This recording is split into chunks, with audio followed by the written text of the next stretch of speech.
एक तरफा मुकाबला हुआ पेशावर ज़ल्मी और क्वेटा ग्लैडिएटर के दरमियान। क्वेटा ग्लैडिएटर को शिकस्त हो गई 118 रन से। अब क्वेटा ग्लैडिएटर चौथी पोजीशन पर तो है 6 पॉइंट्स के साथ, लेकिन अब उन्हें बकिया दो मुकाबले अपने जीतना होंगे प्ले ऑफ के लिए, अपनी उम्मीदें जगाने के लिए। दूसरी जानिब पेशावर ज़ल्मी, आप सबको पता है कि वो पहले ही प्ले ऑफ में पहुंच चुकी है। क्या ख़ास बातें थीं, उस पर बात मैं आज करूंगा। बहुत इंपॉर्टेंट मैं बातें आपसे शेयर करूंगा आज के मुकाबले के लिए। सबसे पहली बात कि ये मुकाबला हुआ था ऑस्ट्रेलियन सॉइल की जो पिच है पाकिस्तान के इस नेशनल क्रिकेट स्टेडियम में, नेशनल बैंक क्रिकेट स्टेडियम में।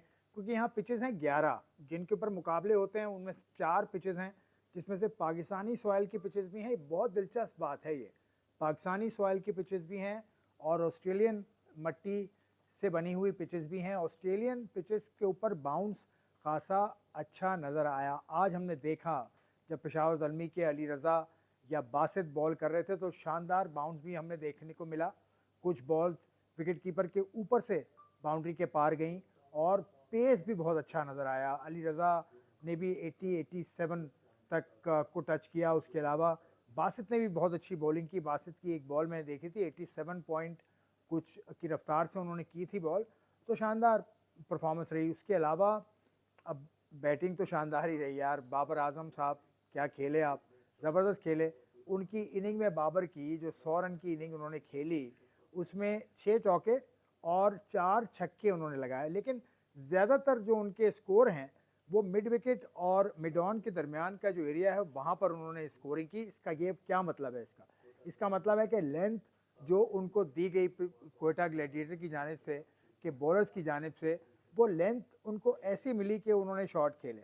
बहुत आसानी के साथ उन्होंने अपने हाथ खोले और शॉट स्कोर किया। उसके अलावा जो उनके पार्टनर थे जिन्होंने 70 प्लस की इनिंग खेली, उन्होंने भी उसी एरिया में, आप देख लीजिएगा क्रिक इन्फो पे आप जाएंगे ना, तो क्रिक इन्फो पे आपको स्टैट्स का एक चार्ट मिलता है। स्टैट्स में आप अगर जाकर देखेंगे तो दोनों के जो शॉट्स हैं वो मिड विकेट और मिड ऑन के दरमियान का जो एरिया है वहाँ उन्होंने शॉट्स खेले हैं। इसका मतलब है कि लेंथ खासा आगे की थी। जो कोटा ग्लैडिएटर के बॉलर्स हैं उनकी बॉलिंग चार्ट अगर देखें तो तमाम ही बॉलर्स, कोई 15 रन किसी को पड़े, किसी को 14 रन पड़े, किसी को 11 रन पड़े, किसी को 12 रन फी ओवर के हिसाब से पड़े, यानी 11 से कम तो किसी ने रन दिए नहीं। तो it was a very poor performance in terms of bowling. फिर बैटिंग के लिए आए तो वो प्रेशर इतना ज़्यादा था स्कोर का कि 250 प्लस का स्कोर किया, 253 स्कोर किया, जो कि इस सीज़न का PSL 11 का हाईएस्ट स्कोर है और PSL की तारीख का सेकंड हाईएस्ट स्कोर है। PSL की तारीख का जो हाईएस्ट स्कोर है वो 263 रन है। तो इस हवाले से, और फिर बाबर आजम, तो बाबर आजम है भाई। बाबर आजम ने तो आज शानदार बैटिंग की और तीसरी PSL सेंचुरी बना ली उसने। PSL में उन्होंने करीब 4000 से ज़ायद रन वो बना चुके हैं। मतलब उनकी टैलेंट पर कोई कलाम ही नहीं। आज भी जब प्रेस कॉन्फ्रेंस हुई दो अशखास की, एक तो अज़हर महमूद जो बॉलिंग कोच हैं पेशावर ज़ल्मी के, वो आए, और bowling coach of Quetta gladiator Sohail Tanvir वो भी आए। तो बाबर आजम पर बहुत सारे सवालात हुए। उन्होंने यही कहा कि बाबर का जो नेचुरल गेम है वो खेलते हैं, इसमें कोई कलाम ही नहीं। बाबर से किसी को एतराज़ ही नहीं है कि बाबर अच्छा नहीं खेलते। बाबर बहुत अच्छा खेलते हैं PSL में। पिछला सीज़न छोड़ दें, उसके बाद तो हर सीज़न में, मतलब उससे पहले बाबर आजम की परफॉर्मेंस आप देख लेना उठा के, 4000 रन ऐसे थोड़ी इससे बना दिए हैं। PSL में वो रन्स तो बनाते हैं, हमेशा से बनाते हैं। उनसे जो फैंस को, जो उनके नाकदीन को जो शिकायत होती है वो यही होती है कि जब वो इंटरनेशनल मरहले में जाते हैं तो वहाँ उनका बल्ला उस तरह से रन्स नहीं उगलता। तो ये बात हुई अज़हर महमूद से। अज़हर महमूद जो पेशावर ज़ल्मी के बॉलिंग कोच हैं, उन्होंने कहा कि बाबर आजम हमेशा से परफॉर्म करते चले आ रहे हैं।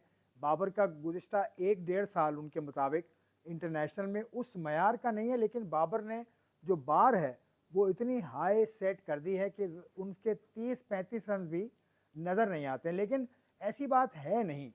आप देखिए बाबर ने जो 2025 बल्कि 24 का जो वर्ल्ड कप था वहाँ से लेकर अगर आप बात करें 2025 के मिड तक की, क्योंकि उसमें वो खेले नहीं, एक तो पाकिस्तान की टीम में वो सिलेक्ट नहीं हुए, लेकिन उस दौरान उन्होंने जो T20 मैचेस खेले हैं उसमें उन्होंने 75 रन बनाए थे मुझे याद है, और उनका जो बैटिंग एवरेज भी खासा कम था, और मतलब खातिर खा परफॉर्मेंस उनकी नहीं थी। लेकिन आज के जो बाबर आजम है वो शानदार परफॉर्मेंस देते हुए नज़र आ रहे हैं, बेहतरीन फॉर्म में नज़र आ रहे हैं। लेकिन ये form has to be translated in international matches. जब आएंगे इंटरनेशनल मैचेस, जब वो पीएसएल के इस हाई पेडिस्टल से निकलेंगे और इंटरनेशनल मुकाबलों में जाएंगे, तो उस वक्त परफॉर्मेंस कैसी होती है वो उस वक्त देखी जाएगी। लेकिन इस वक्त बाबर आजम की फॉर्म पर कोई कलाम नहीं है, किसी ने कोई कलाम नहीं किया। उनसे एक सवाल और भी हुआ था अदर महमूद से कि आपका टीम कॉम्बिनेशन अगर देखें, स्पिनर हों आपके सुफियान मुकीम हैं और दीगर स्पिनर, आपके फास्ट बॉलर हों इब्तिदा में नाहिद राना ऑफ बांग्लादेश, शरफुल ऑफ बांग्लादेश, वो बहुत शानदार परफॉर्मेंस दी। उसके बाद आज बासित की परफॉर्मेंस, पेस, अली रज़ा की परफॉर्मेंस, उनकी पेस। उसके बाद जो बेंच पर बैठे हैं फास्ट बॉलर्स, वो हैं शाहनवाज धानी और खुर्रम शहजाद पाकिस्तान की टेस्ट स्क्वाड में नाम आ चुका है उनका, और ज़बरदस्त परफॉर्मर है खुर्रम शहजाद। मतलब डोमेस्टिक क्रिकेट में बहुत शानदार परफॉर्मेंस इसने दी है, और शाहनवाज धानी ने भी दी है इस सीज़न में, पिछले सीज़न में, उससे पहले सीज़न में SNGPL के लिए खेलते हैं। तो उनसे ये पूछा कि इतना शानदार कॉम्बिनेशन आप बनाने में कामयाब हुए, तो ऑक्शन के वक्त आपने क्या जहन में रखकर बनाया था? तो वो उन्होंने कहा कि ये सवाल आपने किया, आपका शुक्रिया, क्योंकि हम पर बहुत ट्रोलिंग हो रही थी। तो ये उन्होंने ये कहा कि हमने ये लड़के पिक किए बड़ा सोच समझ के बाद। तो इसका क्रेडिट यकीनन इनकी टीम को जाता है। मिसबाह हक भी उनके साथ हैं, अज़हर अली भी इनके साथ हैं बतौर फील्डिंग कोच, और उसके अलावा मोहम्मद अकरम तो इनके साथ हैं ही, जो डायरेक्टर हैं इनके। इन्होंने ये टीम बनाई थी, और उसके बाद ये टीम इतना अच्छा खेल रही है मुसलसल, एक भी मैच नहीं हारी अब तक इस पूरे टूर्नामेंट में, PSL 11 में। तो उन्होंने कॉम्बिनेशन अपना तब्दील करने की कोशिश नहीं की, और ये सब लड़कों को बता दिया उन्होंने। तो इस तरह से अज़हर महमूद ने इस बात का अहाता किया। अब आ जाइए क्वेटा ग्लैडिएटर की जानिब से। मतलब बेतहाशा उन्होंने गलतियां की बॉलिंग में, और जो मैं आपको बता रहा हूँ बाबर आजम का, आप देखें वैगन व्हील, आप और खिलाड़ी का जो जिसने टॉप स्कोर बनाया था, मतलब one of the top scorers या second best batter of Peshawar Zalmi in today's game, उस उन्होंने शॉट जहां खेले, इसका मतलब लेंथ उनको मुवाफिक दी गई उनके मुताबिक। तो उस हवाले से उनसे पूछा, तो उन्होंने कहा कि बैड डे हो सकता है। सुहेल तनवीर ने कहा बैड डे था, बहुत बुरी बॉलिंग की। लेकिन बाबर आजम को उन्होंने क्रेडिट दिया, उन्होंने दीगर प्लेयर्स को क्रेडिट दिया कि उन्होंने बहुत अच्छी तरह से बॉलर्स का सामना किया, और बहुत अच्छी तरह से उन्होंने बॉलर्स के खिलाफ कारकर्दगी पेश की। दो जो की बॉलर्स हैं उनके, उस्मान तारिक और अबरार, वो ऐसा लगा कि उनके खिलाफ काम कर लिया है टीम्स ने, या उनके खिलाफ टीम्स अब वर्कआउट उनको कर चुकी। तो इसका तो खैर उन्होंने जवाब ऐसा नहीं दिया। उन्होंने कहा ऐसा होता है, एक दिन ख़राब आ जाता है, लेकिन अभी वो अपने बॉलर्स को यही समझाएंगे कि ये जो दिन था ये बुरा दिन था, ये जहन से निकाल दीजिए, अभी भी आपके पास मौका है। प्लेऑफ्स में पहुंचने की पूरी पूरी सलाहियत क्वेटा ग्लैडिएटर रखती है उनके मुताबिक, साबिक चैम्पियन है, पिछले साल का फाइनल खेली है। तो बहुत दम है इस टीम के अंदर, और यकीनन दम है, बहुत सारी टीमों में दम है, सिवाय अगर आप एक टीम को निकाल दें, पिंडीज़, रावलपिंडीज़, जो कि बाहर हो चुकी है, वो भी उनकी से भी कल बात हुई थी।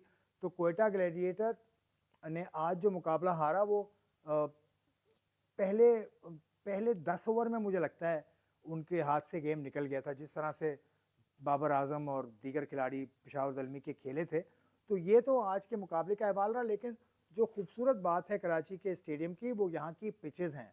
यहाँ जो पिचेज़ हैं वो ऑस्ट्रेलियन सॉइल पर हैं, पिचेज़ पाकिस्तानी सॉइल पर हैं। तो आज का मुकाबला था ऑस्ट्रेलियन सॉइल पर, जहाँ पर बाउंस खासा अच्छा था। अब लाहौर में जाएंगे भाई, लाहौर में बेशतर टीम्स लाहौर पहुँच चुकी हैं, कराची और लाहौर में बैक वक्त मुकाबले अब चंद दिन तक होंगे, और उसके बाद ये PSL का सिलसिला इख्तिताम की जाने बढ़ेगा। 28 April is the last date of the Karachi leg, और उसके बाद लाहौर में प्ले ऑफ्स ख़त्म होंगे, फिर फाइनल होगा। फिर फाइनल में जो टीम जीतेगी वो जीतेगी। लेकिन बड़ा अच्छा लग रहा है कराची में, इस तरह से तवातुर से मुकाबले होते चले जा रहे हैं, और प्रेस कॉन्फ्रेंस भी रोज़ाना होती हैं। तो इससे कराची मीडिया को भी खासी तैयारी का मौका मिल रहा है। मैं ये कहूँगा बहुत यंगस्टर्स हमारे साथ होते हैं, बहुत अच्छे सवालात करते हैं, बहुत मौके मिलते हैं। कहीं-कहीं ऐसे सवालात भी हुए जो सुनने वाले को शायद बुरा लगता हो, लेकिन मकसद उनका भी यही है कि कोई ऐसा सवाल करें कि उससे कुछ उनके मुताबिक वो खबर निकल सके। लेकिन खैर, आज की बड़ी खबर तो यही थी, 118 रन से शिकस्त हो गई क्वेटा ग्लैडिएटर को। Thank you.